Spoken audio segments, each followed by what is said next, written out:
ഞാനിപ്പോൾ ഇവിടെ ആരെങ്കിലും സ്വർണം കട്ടുകൊണ്ട് പോയെങ്കിൽ അവരെ ന്യായീകരിക്കാനായിട്ട് ഇരിക്കുകയൊന്നുമല്ല. ഞാനിവിടെ പ്രതിഭാഗത്തിൻ്റെ വക്കാലത്തെടുത്തിട്ട് വന്നിരിക്കുന്ന ആളൊന്നുമല്ല. നിങ്ങൾ പാർട്ടിയുടെ നിലപാട് അങ്ങനെ തെറ്റിദ്ധരിക്കേ വേണ്ട. പ്ലീസ്.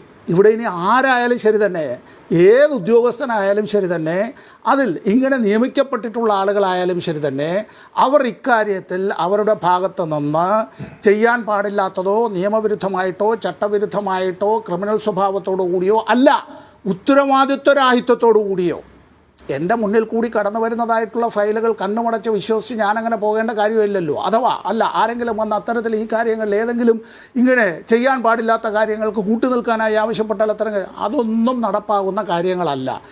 ആരെ ആയിരുന്നാലും ശരി തന്നെ അക്കാര്യത്തിൽ അവർ ഈ പറയുന്ന കുറ്റവിചാരണ നേരിടുക തന്നെ വേണം. ഇനി ആരൊക്കെ പ്രതിപട്ടികയിൽ വരും എന്നുള്ളതിനെ സംബന്ധിച്ച് പ്രതിപട്ടികയിലുണ്ട്. ഇനി ആരൊക്കെ വരുമെന്നല്ല സമ്പത്ത്. 8ാം പ്രതി എന്ന് പറയുന്നത് ദേവസ്വം ബോർഡാണ്. ആ ദേവസ്വം ബോർഡിന്റെ അധ്യക്ഷൻ പത്മകുമാറാണ്. പത്മകുമാർ CPM സംസ്ഥാന കമ്മിറ്റി അംഗമാണ്. അയാൾ പ്രതിയായി നിൽക്കുമ്പോൾ നിങ്ങൾ പറയുകയാണ് അവർ പ്രോസിക്യൂഷൻ നേരിടട്ടെ. നിങ്ങളുടെ രാഷ്ട്രീയ മറുപടിയാണ് ചോദിക്കുന്നത്, നിയമ മറുപടിയല്ല. നമ്മളിപ്പോൾ പത്മകുമാറിൽ മാത്രമായി നിർത്തണ്ട ജിംസേ. പത്മകുമാറിൽ നിന്നല്ലല്ലോ ദേവസ്വം ബോർഡിന്റെ തുടക്കം. ഞാൻ പറഞ്ഞ കാര്യം മനസ്സിലായിട്ടുണ്ടല്ലോ. കടകംപള്ളിയിലേക്കും വേണമെന്നാണോ താങ്കൾ ആവശ്യപ്പെടുന്നത്? മുന്നേയും വന്നിട്ടുണ്ടല്ലോ. അന്നത്തെ ദേവസ്വം മന്ത്രി കടകംപള്ളി സുരേന്ദ്രനെ പ്രതികരണമെന്നാണോ താങ്കളുടെ ആവശ്യം? കടകംപള്ളി അതൊന്ന് ചോദിച്ചത് എന്തായാലും നന്നായി. കാരണം എന്താണെന്നറിയാം, ഞാനത് പറയില്ലായിരുന്നു. ഈ ചിത്രം ഒന്ന് നോക്കിയേ, ഈ വീഡിയോ ഒന്ന് വേണമെങ്കിൽ ഞാൻ പ്ലേ ചെയ്ത് തരാം, അധികം സമയമൊന്നുമില്ല. ഒരു മുൻമന്ത്രി ഇന്നിപ്പോൾ കോൺഗ്രസിൻ്റെ ഒരു പ്രകടനത്തിൻ്റെ മുൻനിരയിൽ നിന്ന് നയിക്കുന്നുണ്ട്. ഞാൻ ആ ചങ്ങാതിയുടെ പേര് പറയണോ? ഞാനിതൊന്നും പറയില്ലായിരുന്നു, വെറുതെ എന്നെ കൊണ്ട് പറയിപ്പിക്കുക. അല്ല, പറഞ്ഞോളൂ. ശിവകുമാറാണ് കാണുന്നത്. ശിവകുമാർ എന്ത് ചെയ്തു എന്നാണ് പറഞ്ഞോ, ആരോപിച്ചോളൂ. അതിൻ്റെതായിട്ടുള്ള അന്വേഷണം അങ്ങ് പോട്ടെ. ഓക്കെ. ഈ ചർച്ചയിൽ പങ്കെടുക്കാത്ത ഒരാളിനെ കുറിച്ച് ഞാൻ എന്തിനാ ഒരു ആരോപണം? എന്നാൽ പിന്നെ ഇതിന് മറുപടി പറയൂ. നിങ്ങളുടെ CPM സംസ്ഥാന കമ്മിറ്റി അംഗം അധ്യക്ഷനായ ദേവസ്വം ബോർഡ് 8ാം പ്രതിയാണ് ഈ കേസിൽ. പത്മകുമാർ ഇതിൽ 8ാം പ്രതിയിൽ പെടും എങ്കിൽ നിങ്ങളുടെ രാഷ്ട്രീയ മറുപടി എന്നാണ് CPM-ന്റെ? അല്ല, ഈ പത്മകുമാർ CPM-ന്റെ സംസ്ഥാന കമ്മിറ്റി അംഗമായിരുന്നോ? അദ്ദേഹം MLA ആയിരുന്നു, ജില്ലാ കമ്മിറ്റി അംഗമായിരുന്നു. അല്ല, നേരത്തെ ഞാൻ ഇതാ പറഞ്ഞത്, നിങ്ങൾ ദയവ് ചെയ്ത് മാധ്യമപ്രവർത്തകർ ഈ CPM-ന്റെ സംസ്ഥാന പത്മകുമാറിന് പിന്നെ വേറെ എന്തോ ഒരു മെറിറ്റിന്റെ അടിസ്ഥാനത്തിൽ നിങ്ങൾ ദേവസ്വം അധ്യക്ഷനാക്കിയതാണോ സമ്പത്ത്? നിങ്ങൾ എന്തായി പറയുന്നത്? ഇതിൽ ആരാണ് ഇപ്പോൾ ഉദ്ദണ്ഡനും ഭട്ടതിരിയും പറഞ്ഞു അങ്ങ്. ആരാണ് ഉദ്ദണ്ഡൻ? അദ്ദേഹത്തെ വെറുതെ പിടിച്ചാക്കിയതാണ്. അദ്ദേഹത്തിന് എന്തോ മെറിറ്റോ ആയിരുന്നു നിങ്ങൾ ആക്കിയതാണോ? അയാൾ CPM-കാരനായതാണ് നിങ്ങൾ പ്രസിഡന്റ് ആക്കിയത്. ഒരു വ്യക്തിയെ നമ്മൾ അത്തരത്തിലുള്ള ഒരു ചുമതല ഏൽപ്പിക്കുന്നത് അത് നന്നായി കൃത്യമായി ഉത്തരവാദിത്വത്തോടുകൂടി ചെയ്യും എന്നുള്ള വിശ്വാസത്തിലാണ്.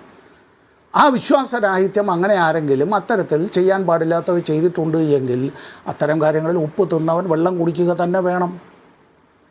ഒരാൾ ഏതെങ്കിലും കൊടിയ ക്രിമിനൽ കുറ്റം ചെയ്യുന്ന ഒരാൾ, ഞാൻ ഒറ്റ സെക്കൻഡ് കൊണ്ടങ്ങ് നിർത്തുകയാണ്. കൊടിയ ക്രിമിനൽ കുറ്റം ചെയ്യുന്ന ഒരാൾ ജനിച്ചു, അങ്ങനെ ഒരാൾ വളർന്നു എന്നുള്ളത് കൊണ്ട് അയാളുടെ മാതാവും പിതാവുമെല്ലാം ഈ കുറ്റകൃത്യത്തിൽ ഭാഗമാക്കാവൂ? അങ്ങനെ അന്വേഷണം കഴിയുന്നവരെ അയാളെ രാഷ്ട്രീയ പ്രവർത്തനവുമായി ബന്ധപ്പെട്ടുള്ള അതുവരെയുള്ള പ്രവർത്തനങ്ങൾ വെച്ചുകൊണ്ടാണ് ഇത്തരം കാര്യത്തിൽ നമുക്ക് ചെയ്യാൻ പറ്റുക. നിങ്ങൾ പാർട്ടി നൽകിയിട്ടുള്ള സ്ഥാനങ്ങളിൽ നിന്ന് മാറ്റി നിർത്തുമോ സമ്പത്ത്? അതാണല്ലോ രാഷ്ട്രീയ മറുപടി. ഇപ്പൊ എന്തൊക്കെ ചുമതലയാണ് അദ്ദേഹം നിർവഹിക്കുന്നതെന്ന് പറഞ്ഞാൽ അദ്ദേഹം എന്താണ്? CPM-കാരനാണ്. അയാൾക്ക് എന്തെങ്കിലും ചുമതല മാറ്റി നിർത്തുമോ, അല്ലെങ്കിൽ സസ്പെൻഡ് ചെയ്യോ? പാർട്ടിയുടെ പ്രാഥമിക അംഗത്വത്തിൽ സസ്പെൻഡ് ചെയ്യോ?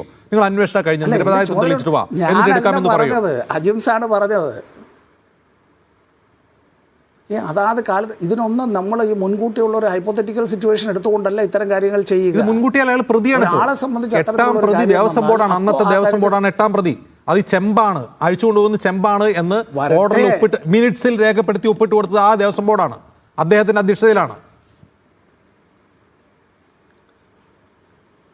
ഇതേ തിരുവാഭരണം കമ്മീഷണർ നേരിട്ട് ദേവസ്വം ബോർഡിലേക്ക് പോകേണ്ടതായിട്ടുള്ള അത്തരം കാര്യത്തിൻ്റേത് ഒപ്പിട്ട് വരുന്നതായിട്ടുള്ള കാര്യങ്ങൾ ഞാനിപ്പോൾ നേരത്തെ പറഞ്ഞാൽ ഞാൻ ഇനി വേറെ എന്തെങ്കിലും കൂടുതൽ ഞാനത് പറയുകയാണെന്നൊന്നും അജിംസ് ഒന്നും തെറ്റിദ്ധരിക്കരുത്. മറ്റു രണ്ട് ചങ്ങാതിമാർക്കുള്ള സമയം ഞാൻ അപഹരിക്കുകയൊന്നുമല്ല.